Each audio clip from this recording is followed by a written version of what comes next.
नमस्कार साथियों, वरदान क्लासेस में आपका स्वागत है। साथियों, आज का जो हमारा टॉपिक होने वाला है बहुत ही इम्पोर्टेंट टॉपिक होने वाला है। आप राजस्थान प्लस में सेंट्रल गवर्नमेंट की जितने भी एग्जाम्स हैं उन सभी के लिए ये टॉपिक बहुत ज़्यादा इम्पोर्टेंट है। तो आज का हमारा टॉपिक है वो है पृथ्वी की गतियाँ।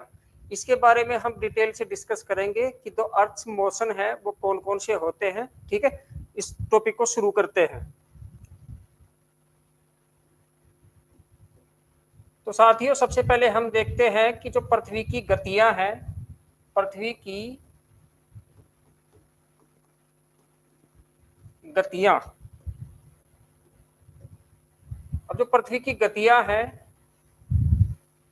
ये मूल रूप से तीन प्रकार की होती हैं, तीन टाइप की होती है पृथ्वी के मोशंस। वो कौन कौन से हैं? पहला है खगोलीय, यानी कि एस्ट्रोनॉमिकल। एस्ट्रोनॉमिकल। दूसरा है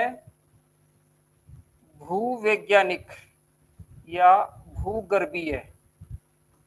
भूवैज्ञानिक या भूगर्भीय यानी कि जियोलॉजिकल।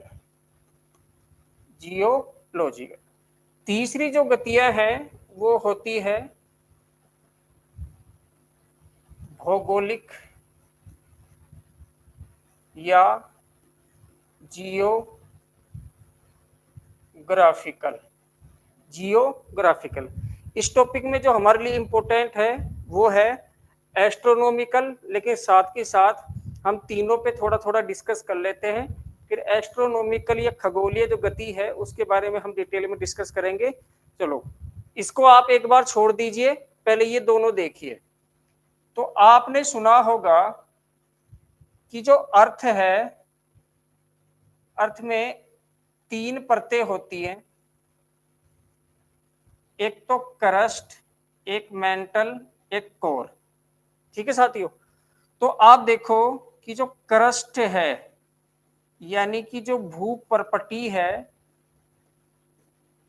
ये मेंटल के ऊपर, मेंटल के ऊपर रोटेट करती है। क्या करती है? मूवमेंट करती है, रोटेट करती है। इसी तरह से जो मेंटल है ये कोर के ऊपर, जो मेंटल है ये कोर के ऊपर या क्रोड के ऊपर रोटेट करती है, मूवमेंट करती है। अब जो क्रस्ट रोटेट कर रही है मेंटल के ऊपर, उससे एक एनर्जी प्रोड्यूस होती है, एक एनर्जी उत्पन्न होती है जिसको कहते हैं भूतापीय ऊर्जा। भूतापीय ऊर्जा यानी कि जियोथर्मल एनर्जी। दूसरा जो मेंटल है वो जो कोर या क्रोड के ऊपर रोटेट कर रहा है, मूवमेंट कर रहा है, उससे एक एनर्जी उत्पन्न होती है, वो है जियोमैग्नेटिक ऊर्जा यानी भूचुंबकीय ऊर्जा। भूचुंबकीय ऊर्जा। ठीक है, ये दोनों आपने सुनी होंगी। अब मैं थोड़ा सा उसका भी थोड़ा सा डिस्कस कर लेते हैं अपन। अब ये भौगोलिक है साथियों, ये मुख्य रूप से दो प्रकार की मोशंस होते हैं, दो प्रकार की गतियां होती है। एक तो होते हैं अंतर्जात, एक तो अंतर्जात और एक बहिर्जात। बहिर्जात यानी एंडोजेनिक और एक्सोजेनिक फोर्स आपने सुना होगा, ये दोनों वही हैं। अब अंतर्जात है साथियों, ये भी दो प्रकार के होते हैं। एक तो होता है पटल विरूपणी, पटल विरूपणी। एक होता है अकस्मात बल, अकस्मात बल। ठीक है, हम इसके ज्यादा डिटेल में नहीं जाते हैं, एक ब्रीफ इंट्रो दे रहा हूं मैं आपको इसके बारे में। अंतर्जात बल है ये निर्माणकारी बल होते हैं और बहिर्जात बल है ये विनाशकारी बल होते हैं। पटल विरूपणी बल भी आगे जाके दो भागों में बट जाते हैं। ये कौन कौन से हैं? एक तो है महादेश जनक, महादेश जनक, और एक होते हैं पर्वत निर्माणकारी, पर्वत निर्माणकारी। ठीक है, अब महादेश जनक कौन से होते हैं? इसको एपिरोजेनिक कहते हैं और पर्वत निर्माणकारी इसको ओरोजेनिक कहते हैं। अब महादेश जनक है, ये भी दो प्रकार का होता है। एक तो ऊपरी मुखी, ऊपरी मुखी अपवर्ड साइड, और एक अधोमुखी, अधोमुखी यानी कि डाउनवर्ड साइड, यानी कि जो किसी स्थल को ऊपर उठा दे वो तो ऊपरी मुखी है, और किसी स्थल को नीचे धसा दे वो अधोमुखी है। इससे साथियों निर्माण होता है महाद्वीपों का, और इससे निर्माण होता है महासागरीय बेसिन का। अब पर्वत निर्माणकारी है, ये भी मूल रूप से दो प्रकार के होते हैं, एक तो वलन और एक संपीड़न, यानी वलन मूलक और संपीड़न मूलक, यानी टेंशनल और कंप्रेशनल। जो टेंशनल फोर्स है या टेंशनल जो मूवमेंट है या मोशन है, उसमें क्या होता है, चट्टानें एक दूसरे से दूर जाती है, और जो संपीड़ात्मक है, कंप्रेशनल है, उसमें चट्टानें एक दूसरे के पास आती है। अब टेंशनल भी साथियों दो तीन प्रकार का होता है, जैसे चटकन, भ्रंशन और दरार। और जो संपीड़न मूलक है, इसमें आता है वलन और समवलन। ये हमारा एक ब्रीफ इंट्रो था किसके बारे में, पृथ्वी की जो गतियां हैं उसमें भूवैज्ञानिक या भूगर्भिक और भौगोलिक जो गतियां हैं या मूवमेंट है, मोशंस है, उसके बारे में। अब हम डिटेल में डिस्कस करेंगे जो खगोलीय गति है पृथ्वी की, खगोलीय गति, खगोलीय गतियां जो है उसके बारे में। अब साथियों जो पृथ्वी की खगोलीय गतियां हैं वो मूल रूप से दो प्रकार की होती हैं। अभी दो प्रकार से कौन कौन से है, पहली है परिभ्रमण, परिभ्रमण, इसी को घूर्णन भी कहते हैं, घूर्णन गति। इसी को दैनिक गति भी कहते हैं, दैनिक गति। और इसी को कहते हैं अक्षीय गति, अक्षीय गति। ठीक है, यानी कि हम इसको थोड़ा सा इंग्लिश में भी देख लेते हैं। रोटेशनल, रोटेशनल, इसी को कहते हैं डेली, और इसी को कहते हैं एक्सियल, एक्सियल। ठीक है, अब दूसरी जो है हमारी वो है परिक्रमण, परिक्रमण गति। इसी को साथियों वार्षिक गति भी कहते हैं, वार्षिक गति।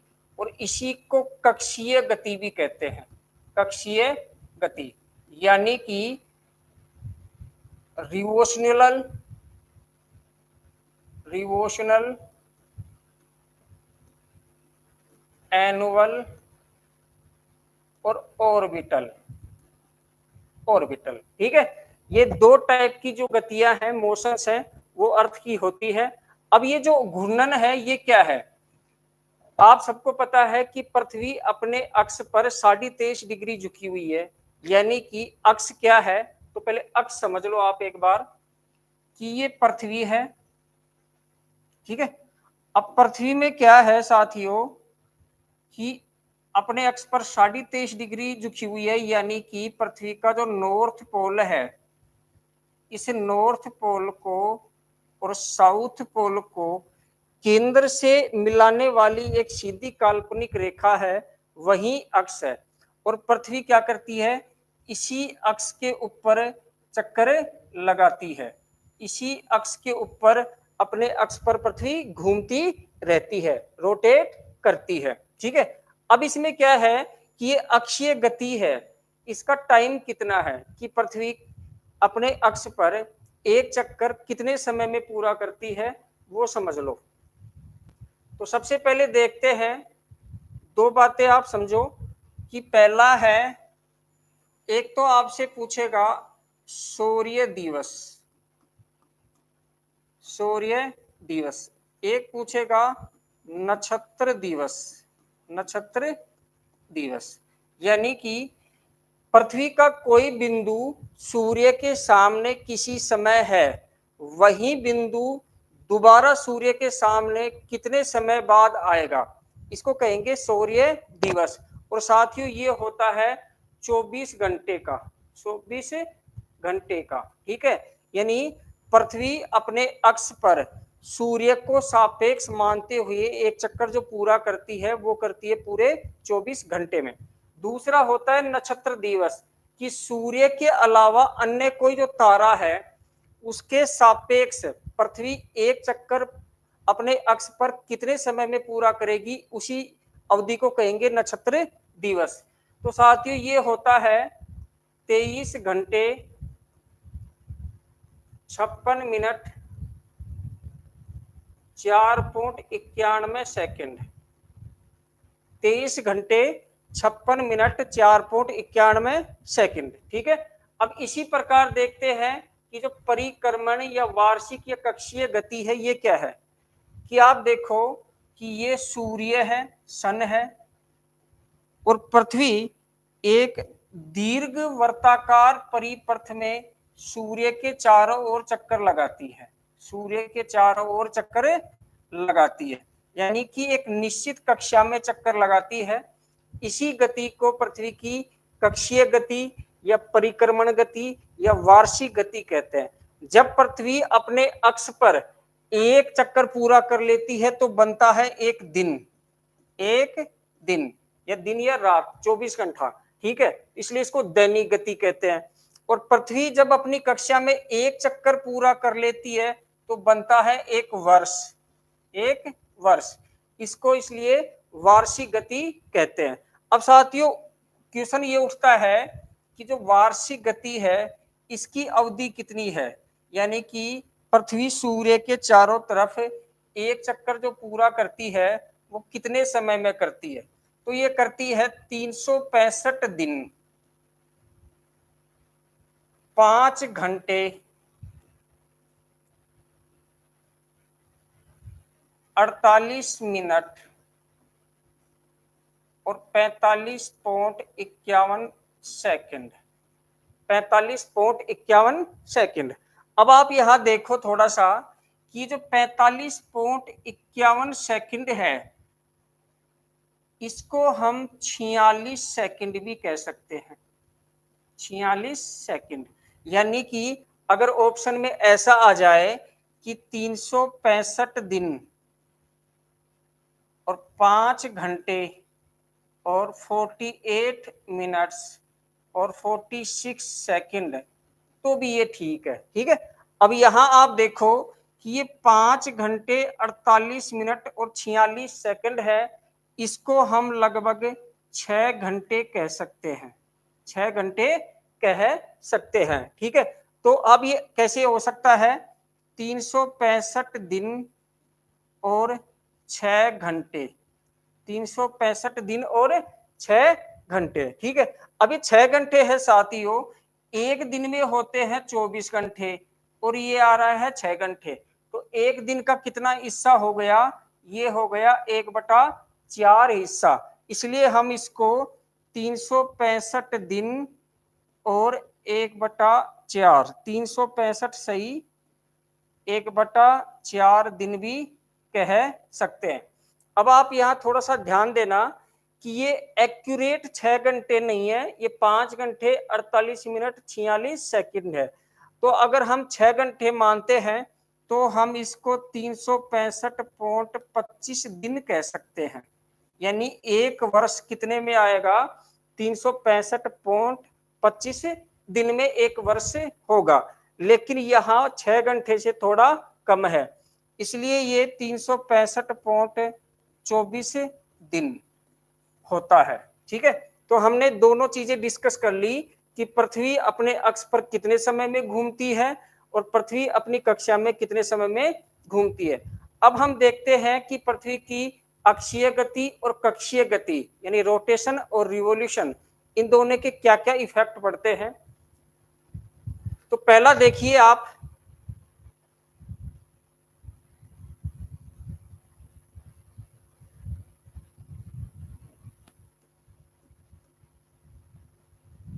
ऐसे लिख देता हूं मैं अक्षीय गति और इधर लिख देता हूं मैं कक्षीय गति। ठीक है, अब यहां आप समझो कि जो अक्षीय गति है इसका जो पहला प्रभाव है, यहां देखो हम पढ़ रहे हैं प्रभाव, इसका जो पहला प्रभाव है वो पहला प्रभाव है दिन व रात का बनना, दिन व रात का बनना, दिन व रात का बनना। तो साथियों इसमें क्या है आप समझो कि ये पृथ्वी है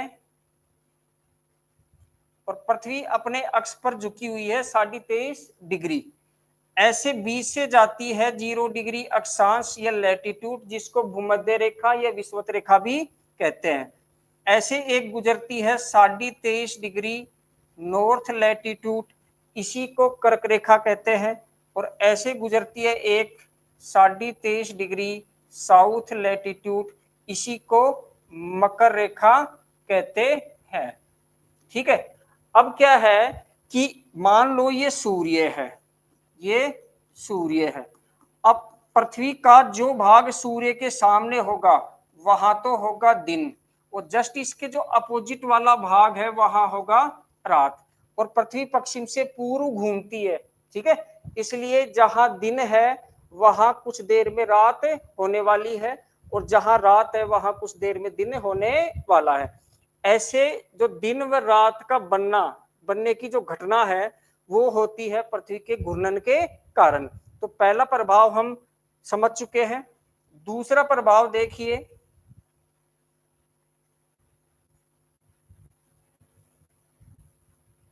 तो साथियों दूसरा प्रभाव है कोरियालिस बल, कोरियालिस प्रभाव या बल। अब ये कोरियालिस इफेक्ट क्या है? तो आपने बल सुना होगा, पृथ्वी पे दो प्रकार के बल काम कर रहे हैं। पृथ्वी जब रोटेट करती है तो पृथ्वी चीजों को बाहर की तरफ फेंकती है, यानी वह बल जो केंद्र से बाहर की ओर लगता है उसको अपकेंद्रीय बल कहते हैं। क्या कहते हैं? अपकेंद्रीय बल। इसी को सेंट्रीफ्यूगल फोर्स भी कहते हैं, सेंट्रीफ्यूगल फोर्स। दूसरा होता है अभिकेंद्रीय बल, अभिकेंद्रीय बल, और इसको सेंट्रीपिटल फोर्स भी कहते हैं। अभी दोनों क्या है, जो गुरुत्वाकर्षण बल है वह बल जो बाहर से केंद्र की ओर लग रहा है वो एक अभिकेंद्रीय बल है, और पृथ्वी के रोटेशन करने से जो केंद्र से बाहर की ओर बल लगता है वो अपकेंद्रीय बल है, यानी सेंट्रीफ्यूगल फोर्स है। ठीक है, अब ये सेंट्रीफ्यूगल फोर्स है, पृथ्वी जो घूर्णन कर रही है अपने अक्ष पर, उसे प्रभाव उत्पन्न होता है, वो प्रभाव है कोरियालिस प्रभाव। अब ये कोरियालिस प्रभाव क्या है? तो कोरियालिस प्रभाव ये है कि जो पृथ्वी है इस पृथ्वी पे वर्ष भर में कुछ पवनें चलती हैं, इन पवनों को कहते हैं हम पार्थिव पवनें। जैसे उपोष्ण उच्च वायुदाब पेटी से और विषुवत रेखीय निम्न वायुदाब पेटी की ओर जो पवनें चलती है उसको कहते हैं व्यापारिक पवनें। दूसरा, उपोष्ण उच्च वायुदाब पेटी से उपध्रुवीय निम्न वायुदाब पेटी की ओर जो पवनें चलती हैं उसको कहते हैं अपन पछुआ पवनें। क्या कहते हैं? पछुआ पवनें। फिर तीसरा, ध्रुवीय उच्च वायुदाब पेटी से और उपध्रुवीय निम्न वायुदाब पेटी की ओर जो पवनें चलती है उसको हम कहते हैं ध्रुवीय पवनें। अब होता क्या है, कोरियालिस प्रभाव क्या कह रहा है कि जो पृथ्वी रोटेट कर रही है, पृथ्वी जो पश्चिम से पूर्व अपने अक्ष पर घूम रही है, इससे ये पवनें क्या करती है, उत्तरी गोलार्ध में तो अपनी दाईं ओर मुड़ जाती हैं और दक्षिणी गोलार्ध में अपनी बाईं ओर मुड़ जाती है। बस यही है अपना कौन सा? कोरियालिस प्रभाव, यानी कि कोरियालिस इफेक्ट। अब सपोज करो ये पृथ्वी का घूर्णन ना हो या पृथ्वी अपने अक्ष पर ना घूमे तो कोरियालिस प्रभाव उत्पन्न नहीं होगा। ठीक है, तो हमने दो प्रभाव जान चुके हैं कि एक तो दिन व रात का बनना और एक कोरियालिस प्रभाव। तीसरा जो हमारा प्रभाव है वो होगा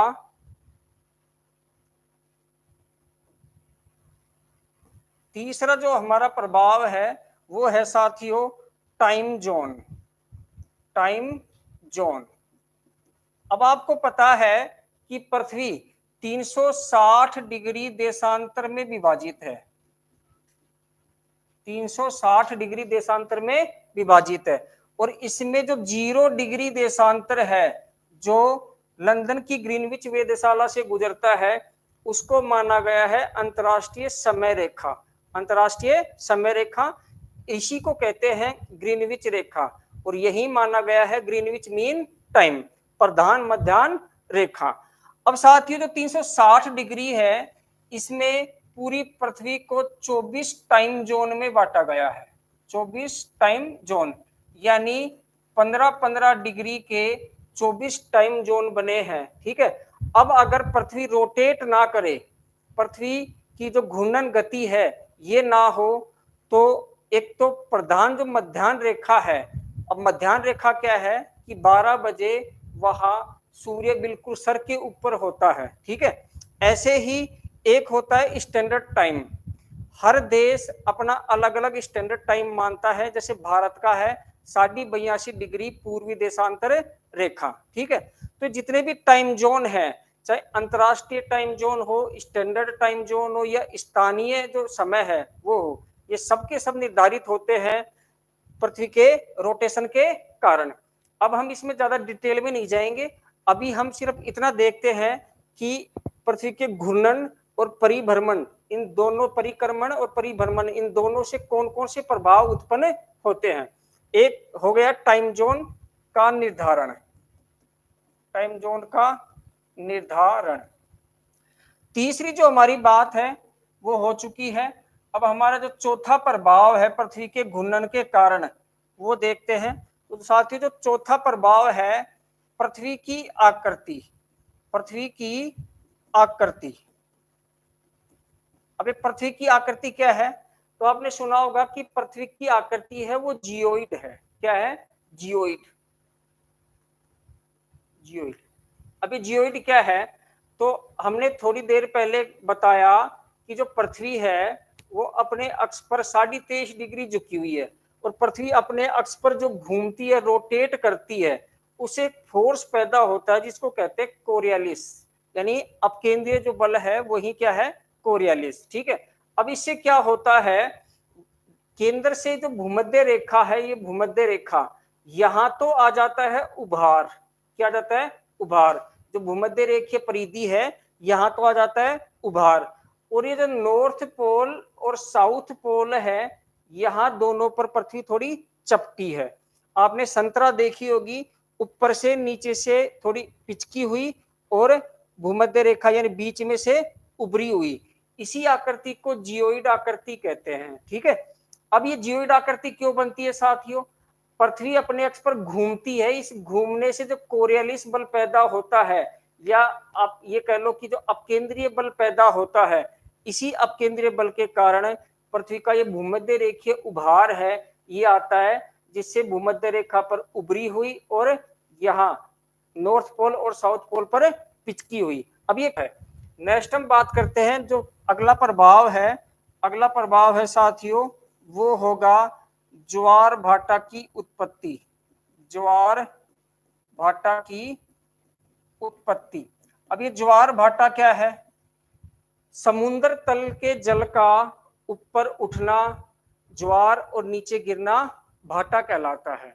जब पृथ्वी रोटेट करती है, जब पृथ्वी घूमती है, तो एक जो किनारा है समुद्र का, आप ऐसा समझ लीजिए कि ये उत्तरी अमेरिका है, ये दक्षिणी अमेरिका है, ये यूरोप और एशिया वगैरह है, और ये अफ्रीका है। ये है हमारा क्या? ये है हमारा अटलांटिक महासागर। अटलांटिक महासागर। अब पृथ्वी जो पश्चिम से पूर्व घूम रही है, पृथ्वी जो पश्चिम से पूर्व घूमती है, इससे क्या होता है, जो समुद्र का जो जल है, इसका जो तल है, वो एक बार तो इधर उठेगा और इधर नीचे चला जाएगा, तो इधर तो होगा ज्वार और इधर होगा भाटा। एक बार ये इधर उठेगा और इधर नीचे चला जाएगा, तो इधर होगा ज्वार और इधर होगा भाटा। 24 घंटे में ये घटना 2 बार होती है साथियों। कितने बार? 2 बार, यानी 12-12 घंटे में एक बार ज्वार भाटा आता है। अब ये ज्वार भाटा क्या है, क्यों आता है, कौन से बल लगते हैं? एक तो घूर्णन हो ही गया अपना, इसके अलावा सूर्य और चंद्रमा की संयुक्त आकर्षण शक्ति लगती है। ये किसी और टॉपिक में देखेंगे। अभी हम देख रहे हैं कि घूर्णन के प्रभाव कौन कौन से हैं। तो एक प्रभाव क्या हो गया? ज्वार भाटा की उत्पत्ति। नेक्स्ट हमारा जो प्रभाव है वो है पवन संचरण।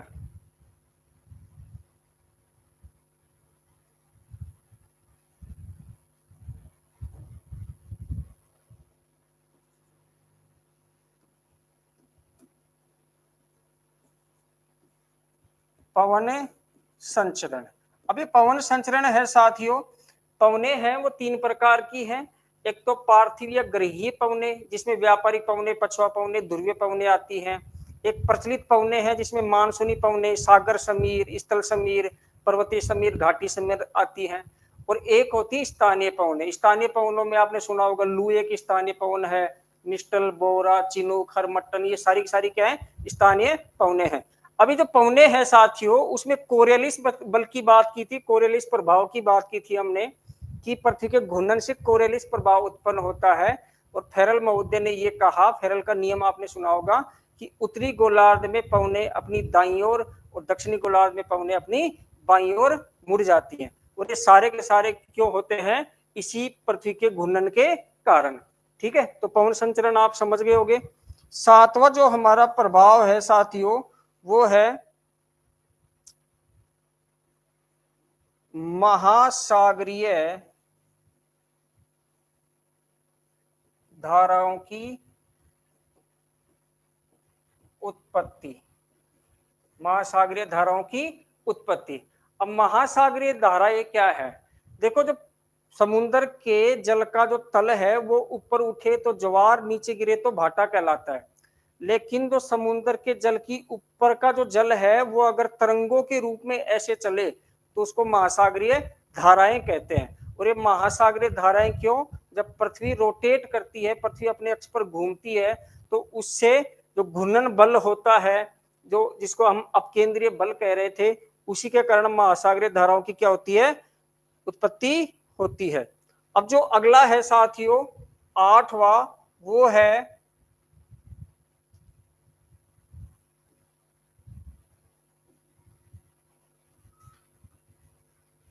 स्पंदन। स्पंदन उत्पन्न करने वाली लय। अभी स्पंदन क्या है? देखो साथियों, जो पृथ्वी अपने अक्ष पर घूमती है उसे दिन रात बनते हैं। अब रात्रि का समय होता है, आप सभी जानते हैं कि जितने भी जीव हैं ये जीव रात्रि को विश्राम करते हैं, नींद लेते हैं, और हमारी जो जैव रासायनिक क्रियाएं हैं वो सुचारू रूप से चलती रहती है, और जो जीव हैं वो अपना विकास कर पाते हैं। ठीक है, इसी को बोलते हैं स्पंदन उत्पन्न करने वाली लय।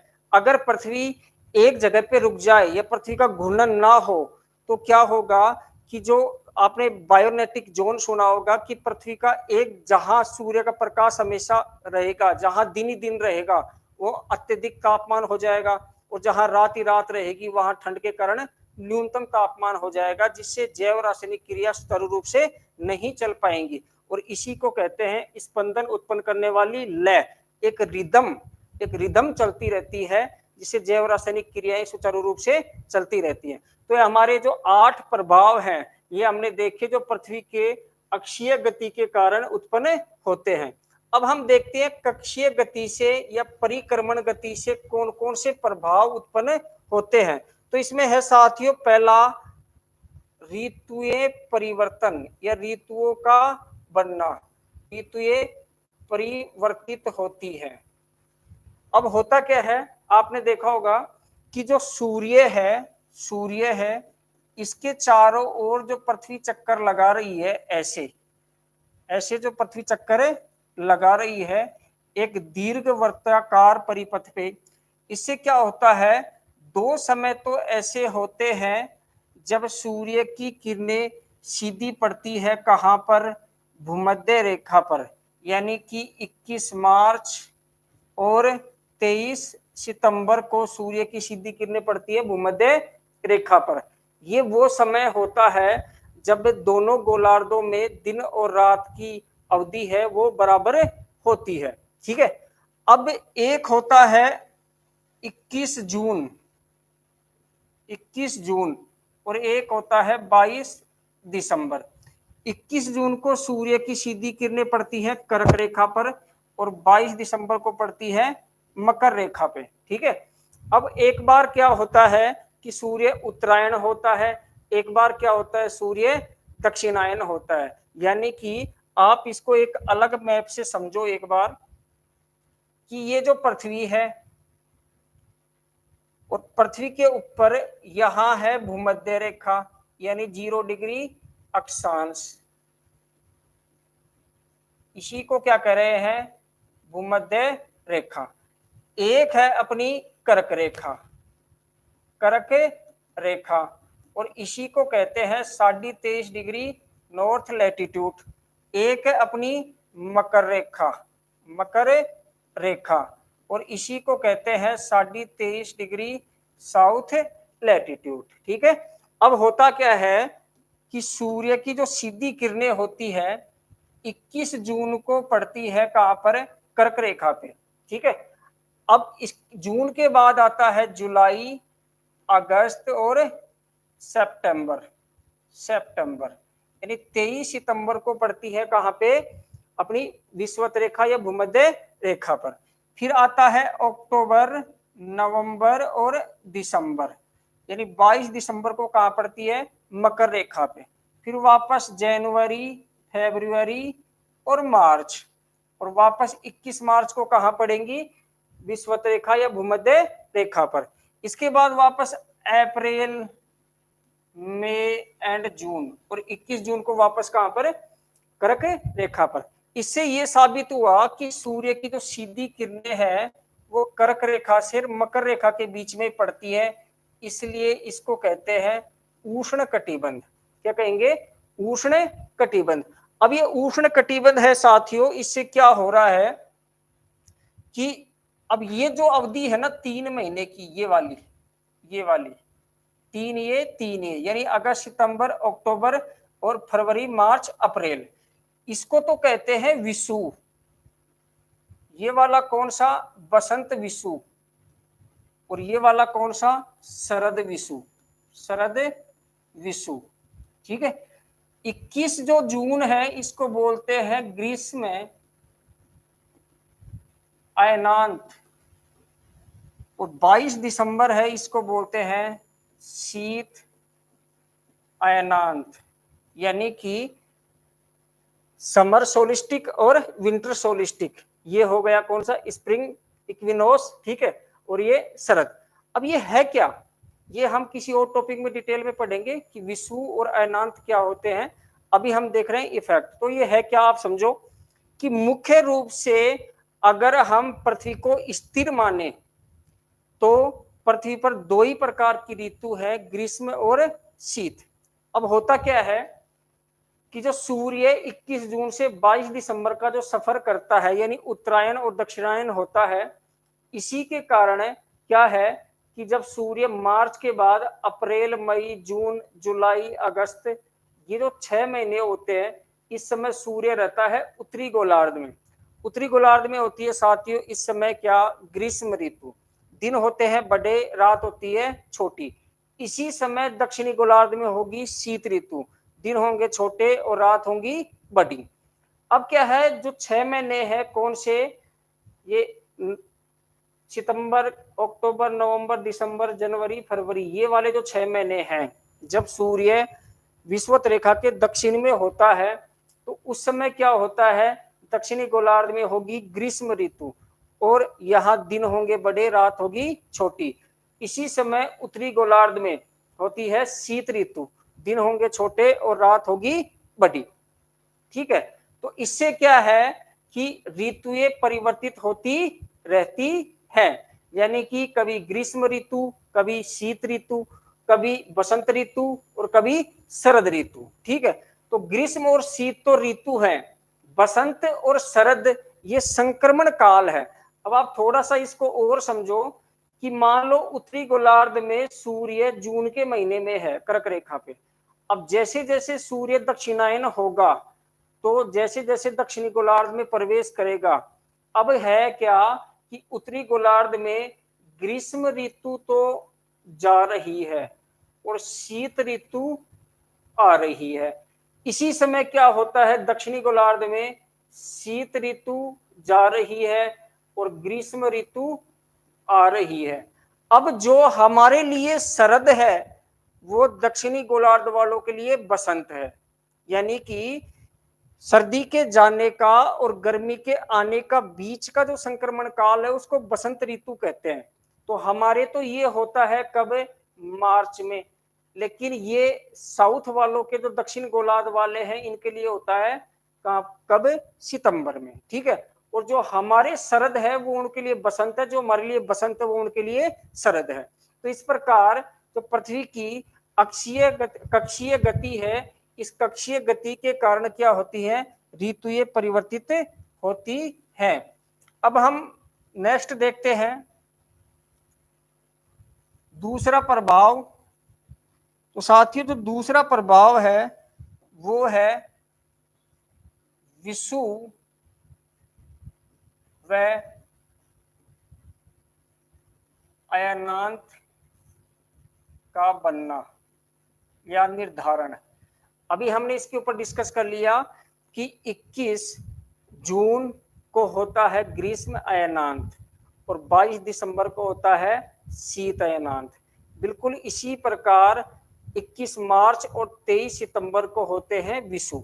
ठीक है, एक शरद विषुव और एक बसंत विषुव। ठीक है, तो दूसरा प्रभाव ये हो गया। तीसरा प्रभाव है दिन व रात की दिन व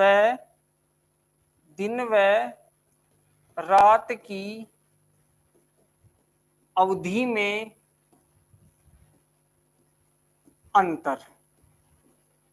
दिन व रात की अवधि में अंतर। अभी जो हमने पीछे एक डायग्राम बना के समझा कि जब सूर्य उत्तरी गोलार्ध में सीधा चमकता है, यानी मार्च के बाद, मार्च, अप्रैल, मई, जून, जुलाई, अगस्त, तो ये 6 महीने उत्तरी गोलार्ध में जब सूर्य होता है तो वहां ग्रीष्म ऋतु होती है, तो वहां दिन बड़े और रात छोटी। लेकिन जब सूर्य दक्षिणी गोलार्ध में होता है कब, 23 सितंबर से 21 मार्च के बीच में, तो वहां ग्रीष्म ऋतु होती है और दिन बड़े और रात छोटी। ठीक है, तो दिन व रात की अवधि में अंतर क्यों आ रहा है, क्योंकि पृथ्वी सूर्य के चारों ओर चक्कर लगा रही है और चक्कर लगाने से जो विषुव और अयनांत बन रहे हैं, इसी से क्या हो रही है, दिन और रात की अवधि में अंतर आ रहा है। यानी सूर्य कभी उत्तरायण हो रहा है, कभी दक्षिणायन हो रहा है। ठीक है, चौथा जो हमारा प्रभाव है साथियों वो है तापमान में परिवर्तन। तापमान में परिवर्तन, तापमान में परिवर्तन। अब आप देखो जब सूर्य उत्तरायण होता है, यानी सूर्य, ये पृथ्वी है और ये ऐसे 0 डिग्री है, ये 23.5 डिग्री नॉर्थ है और ये 23.5 डिग्री साउथ है। अब सूर्य मान लीजिए आप 21 मार्च से और 23 सितंबर तक, 23 सितंबर तक की जो 6 महीने की अवधि है, इस समय सूर्य उत्तरी गोलार्ध में चमकता है, उत्तरी गोलार्ध में चमकता है। अब इस समय क्या है, जब 21 जून को सूर्य यहां रहेगा, कहा, कर्क रेखा पे, तो इस समय ये जो उत्तरी ध्रुव है, उत्तरी ध्रुव, जब ये 21 मार्च से 23 सितंबर का समय होता है तो उत्तरी ध्रुव पर 6 महीने का दिन होता है और दक्षिणी ध्रुव पर 6 महीने की रात होती है। लेकिन 23 सितंबर से और 21 मार्च तक का जो समय होता है, उस समय दक्षिणी ध्रुव पर 6 महीने का दिन और उत्तरी ध्रुव पर 6 महीने की रात। तो सूर्य के उत्तरायण या दक्षिणायन होने से ये क्यों हो रहे हैं, क्योंकि पृथ्वी सूर्य के चारों ओर चक्कर लगा रही है और अपने अक्ष पर 23.5 डिग्री झुकी हुई है। इन दोनों घटनाओं के कारण सूर्य उत्तरायण और दक्षिणायन होता है, जिससे दोनों गोलार्धों में ताप की परिवर्तन दर अलग अलग हो जाती है। कभी ग्रीष्म ऋतु, कभी शीत ऋतु, कभी ताप अधिक, कभी ताप कम। ठीक है, तो तापमान में परिवर्तन क्यों हो रहा है? वो हो रहा है पृथ्वी की कक्षीय गति या परिक्रमण गति के कारण। नेक्स्ट जो हमारा है पांचवा, वो है राशि व नक्षत्र। राशि व नक्षत्र।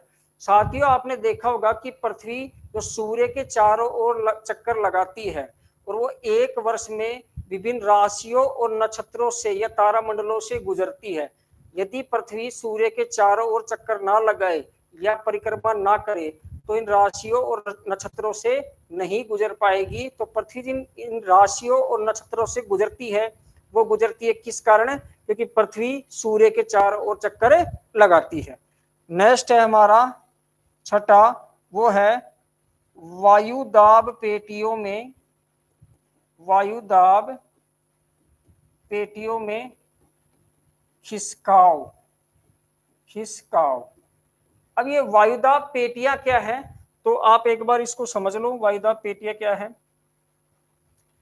कि ये मानना कि ग्लोब है, ये मैं अभी सीधा बना देता हूं, ये नॉर्थ पोल, ये साउथ पोल, ये है अपना इक्वेटर जिसको कहते हैं 0 डिग्री लैटिट्यूड, और इसी को विषुवत रेखा या भूमध्य रेखा कहते हैं। ये है 23.5 डिग्री उत्तरी अक्षांश और ये है 23.5 डिग्री दक्षिणी अक्षांश। ठीक है, अब साथियों होता क्या है, अभी हमने बात की कि पृथ्वी पर कुल 7 वायुदाब पेटियां पाई जाती हैं। पहली विषुवत रेखीय निम्न वायुदाब पेटी, इसके ऊपर 3 पाई जाती हैं, उपोष्ण उच्च वायुदाब पेटी, उपध्रुवीय निम्न वायुदाब पेटी और ध्रुवीय उच्च वायुदाब पेटी। इसके नीचे भी 3 पाई जाती है, जैसे ये 0 डिग्री अक्षांश है, इसके 5 डिग्री नॉर्थ और 5 डिग्री साउथ, 5 डिग्री साउथ। इसके बीच वाला जो भाग है ये है भूमध्य रेखीय निम्न वायुदाब पेटी। अब ये क्या है, कैसे है, कभी हम वायुमंडल या वायुदाब पेटियां पढ़ेंगे, बहुत डिटेल में डिस्कस करेंगे। अभी इसको थोड़ा सा लाइटली समझ लो आप। यहां देखिए साथियों, ये वाली है उपोष्ण उच्च वायुदाब पेटी, ये है उपध्रुवीय निम्न वायुदाब पेटी और ये है ध्रुवीय उच्च वायुदाब पेटी। बिल्कुल इसी प्रकार ये है दक्षिणी गोलार्ध में उपोष्ण उच्च वायुदाब पेटी और ये है उपध्रुवीय निम्न वायुदाब पेटी और ये है ध्रुवीय उच्च वायुदाब पेटी। अब मानना कि आदर्श स्थिति है कि 21 मार्च या 23 सितंबर है, 23 सितंबर, और सूर्य सीधा चमक रहा है भूमध्य रेखा पे, तो ये 7 वायुदाब पेटी रहेंगी। ठीक है, बिल्कुल ऐसे कैसे 7 वायुदाब पेटी रहेंगी। ये लो प्रेशर, ये हाई प्रेशर, ये लो प्रेशर, ये हाई प्रेशर, फिर ये हाई प्रेशर, ये लो प्रेशर और ये हाई प्रेशर। ठीक है, अब सूर्य जब उत्तरायण होता है, उत्तरी गोलार्ध में प्रवेश करता है 21 मार्च के बाद और 23 सितंबर तक, तो सूर्य उत्तरी गोलार्ध में होता है। अब 21 जून को सूर्य चला गया कहां पर है, कर्क रेखा पे, तो ये जो 0 डिग्री से 5 नॉर्थ 5 साउथ वाला जो भाग है, जिसको हम भूमध्य रेखीय निम्न वायुदाब पेटी कह रहे थे, इसी को डोलड्रम या शांत पेटी भी कहते हैं, ये खिसक जाएगी यहां। ठीक है, और ये यहां खिसक गई तो ये चली जाएगी यहां और ये वाली हो जाएगी खत्म। ठीक है, और ये चली जाएगी यहां। अब ये वाली है, ये आगे बढ़ जाएंगी, ये वाली यहां आ जाएगी, ये वाली यहां आ जाएगी, ये वाली यहां तक। ठीक है, अब होता क्या है कि 22 दिसंबर को जब सूर्य दक्षिणायन होता है और मकर रेखा पे सीधा होता है, तो ये वाली पेटी आ जाएगी यहां। ठीक है, ये वाली चली जाएगी यहां, ये वाली यहां और ये वाली भी आगे आ जाएंगी। अब ये क्यों हो रहा है? ये हो रहा है जस्ट जो सूर्य के चारों ओर पृथ्वी चक्कर लगा रही है उसके कारण, यानी पृथ्वी की परिक्रमा के कारण या कक्षीय गति के कारण। ठीक है, तो साथियों हमने जितने भी जो प्रभाव थे पृथ्वी के अक्षीय गति और कक्षीय गति के जो प्रभाव हैं वो हमने डिटेल में डिस्कस किए हैं और मैं उम्मीद करता हूं कि आपको बहुत अच्छा समझ में आया होगा। अगर आपकी कोई क्वेरी हो तो हमें कमेंट कीजिए और अगर आपको वीडियो पसंद आया हो तो लाइक कीजिए, शेयर कीजिए और हमारे चैनल को सब्सक्राइब कीजिए। मिलते हैं किसी ऐसे ही इंटरेस्टिंग नेक्स्ट वीडियो में। Thank you.